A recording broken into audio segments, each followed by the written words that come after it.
આ વાત ખૂબ ધ્રુજાવી દે એવી છે.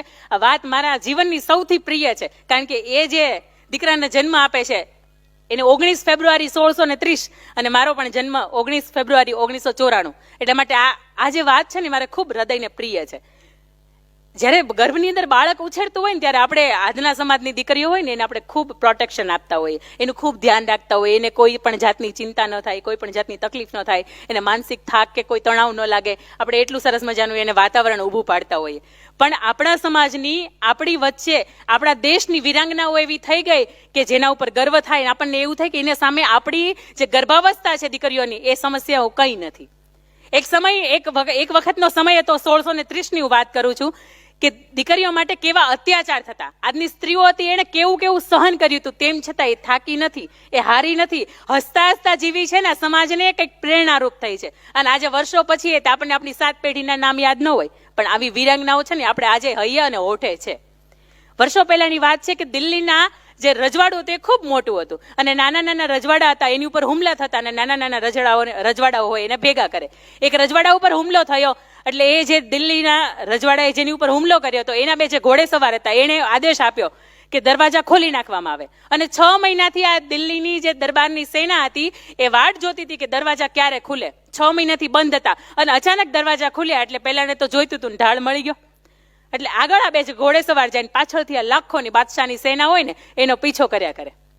આગળ 2 ઘોડેસવાર જાય, થોડીક વાર એવું બને કે રસ્તામાં એક સાંકડું નાળું આવે અને આગળથી એક કાંટા ભરેલું ગાડું આવે અને બંને બાજુ 2 માથોડા જેટલી હાથલિયા થોરની વાડ હોય. એટલે એમ થાય કે હવે શું કરશું? એટલે બીજો ઘોડેસવાર હોય ને પાછળ એ એવું કે સાંભળ્યું શબ્દ કોણ કે?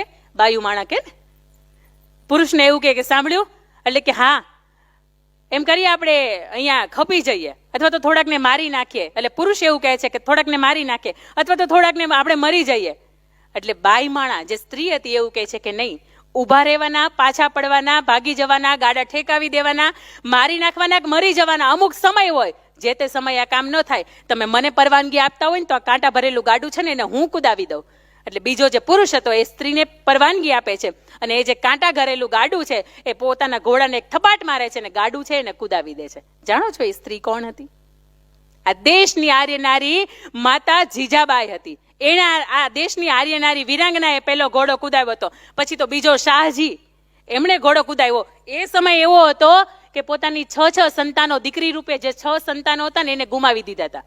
અને જે તે વખતે ગર્ભાવસ્થા હતી એ સમયે પણ પોતાના પતિ હતા ને એને કહે છે કે હવે તમે અહીંથી નીકળી જાઓ, પાછળથી લાખોની જે બાદશાહની સેના છે ને આપણને આંબી ગઈ છે, હવે મારાથી ઘોડા ઉપર નહીં બેસાય. એટલે શાહજી એને પૂછે છે કે હવે કેમ ઘોડા ઉપર નહીં બેસાય? એક રાતની અંદર 270 કિલોમીટરનું અંતર કાપ્યા પછી તું કેમ એવું કહે છે? ત્યારે સ્ત્રી એવું કહે છે કે હવે મને બાળક જન્મવાની તૈયારી છે, હવે મને પૂરા દિવસો જાય છે, એટલા માટે માતાજીને સોગંદ કે તમે અહીંથી ચાલ્યા જાઓ અને હવે મારું જે થવું હશે એ થશે, આપણું જે રજવાડું છે ને એને તમે સંભાળી લો. એ શાહજી છે ત્યાંથી નીકળી જાય છે અને થોડીક વાર થાય છે ત્યારે આ સ્ત્રી છે એક ચોટીલા કરતા નાનો એવો ડુંગર મહારાષ્ટ્રની અંદર અને ત્યાં પોતાનો ઘોડો છે એ થોભાવે છે. એક હાથમાં ભાલું પકડ્યું હોય, એક હાથ પોતાના ગર્ભ ઉપર હોય અને હળવેક દે નીચે ઉતરે છે. ત્યારે પાછળ જે દિલ્હીના સેના હોય ને એને ઘેરી લીધી હોય. દિલ્હીનો જે બાદશાહનો સેનાપતિ હોય ને એનો એક જ ઉદ્દેશ હોય કે આ 2 પતિ પત્નીને કાપી નાખવામાં આવે, મારી નાખવામાં આવે. શા માટે? જો એને ન મારે તો દિલ્હીના 2 જે બાદશાહનો સેનાપતિ હતો એને મારી નાખે. જે બાઈ નીચે ઉતરીને એને જોવે છે કે આવી અવસ્થા, જેને પૂરા દિવસો જતા હોય, જેને ગર્ભમાં બાળકને જન્મ થવાની તૈયારી હોય ને તેમ છતાં એક રાતની અંદર આ 270 કિલોમીટરનું અંતર કાપી શકે ને એ માત્ર ભારત દેશની નારી હોય, બાકી એક પણ દેશની તાકાત નથી કે એની નારી છે ને એ આટલી બધી પાવરફુલ હોય.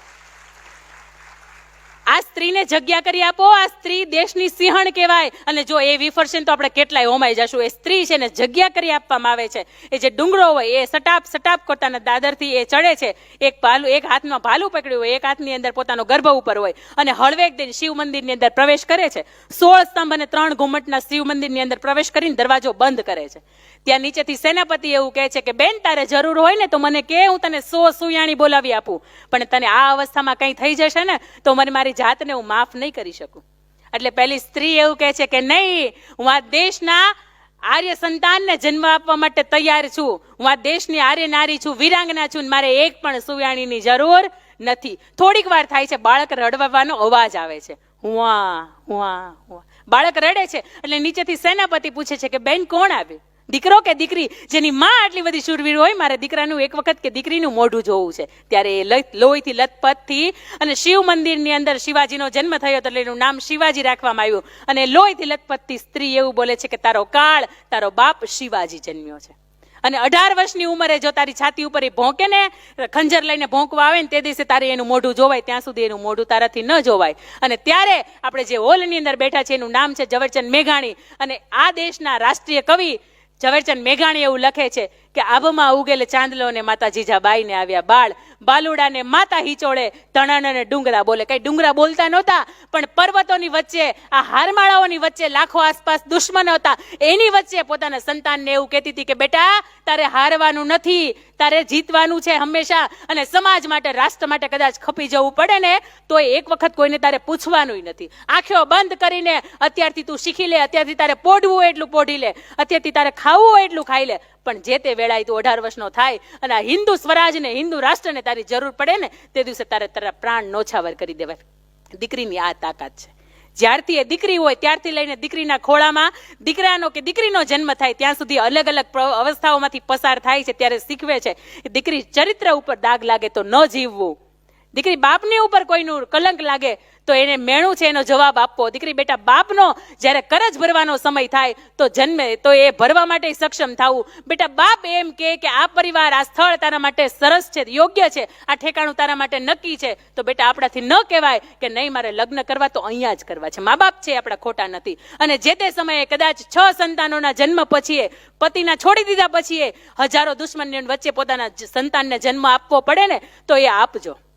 અને અંતે આપ સૌને મારે એટલું કહેવું છે કે તમે સંતાનમાં દીકરાને જન્મ આપો કે દીકરીને જન્મ આપો છો એ મહત્વનું નથી, પણ પોતાના સંતાનોને એવું શીખવજો કે સમાજ કોઈ પણ હોય, મુશ્કેલી કોઈ પણ આવે, બેટા આપણા માટે જીવો. આપણા માટે ન જીવી શકો ને તો સમાજ માટે જીવો. કોઈ નિરાધાર છે એના માટે જીવો. અને ઉત્તમ નેહલબેનનું ઉદાહરણ દઈ શકું કે સંતાન માટે નહીં ને તો કોઈ એવા સંતાન માટે જીવો કે જેની માં ન હોય, જે મંદ બુદ્ધિ હોય, એના માટે જીવો.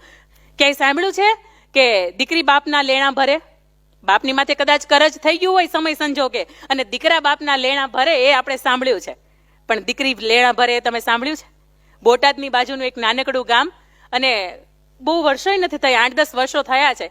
એ ગામની અંદર એક સામાન્ય ખેડૂત રહે, એને સંતાનમાં 2 દીકરીઓ. આખા સમાજને એવું કે 2 દીકરીઓ વાળે કે દીકરીઓ વાળા ન કહેવાય, કઈ સંતાન વાળા ન કહેવાય. તેમ છતાં એના પત્નીને એવું કે નહીં ભાઈ, જે દિવસે સાચવવાનો સમય આવશે ને ત્યારે મારી 2 દીકરીઓ છે એમને સાચવી લેશે.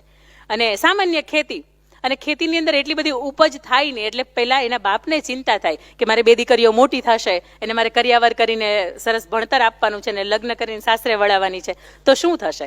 એટલે એ ચિંતામાં એ બાપને હાર્ટ એટેક આવી જાય છે. એ બાપની માથે 3,20,000 દેવું. આ જેટલી વાત કહું છું ને બધી સત્ય હકીકત છે.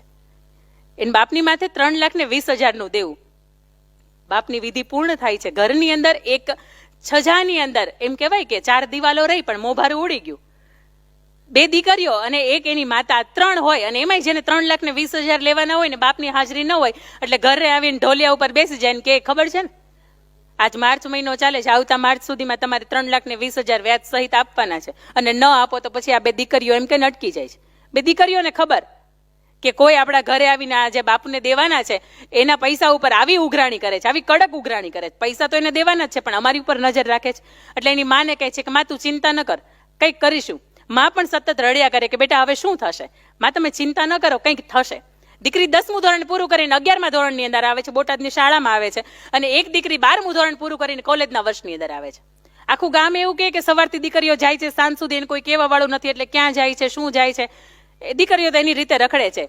પણ આ દીકરીઓએ નક્કી કર્યું કે બાપનું કરજ, આપણે તો ભાઈ છે નહીં, આપણા કોઈ કુટુંબ કબીલા એવા નથી કે આપણા બાપનું કરજ ઉતારે, અને મા પાસે એટલી સક્ષમ નથી. આપણે ગમે એમ થશે આપણે કરજ ઉપાડવું પડશે.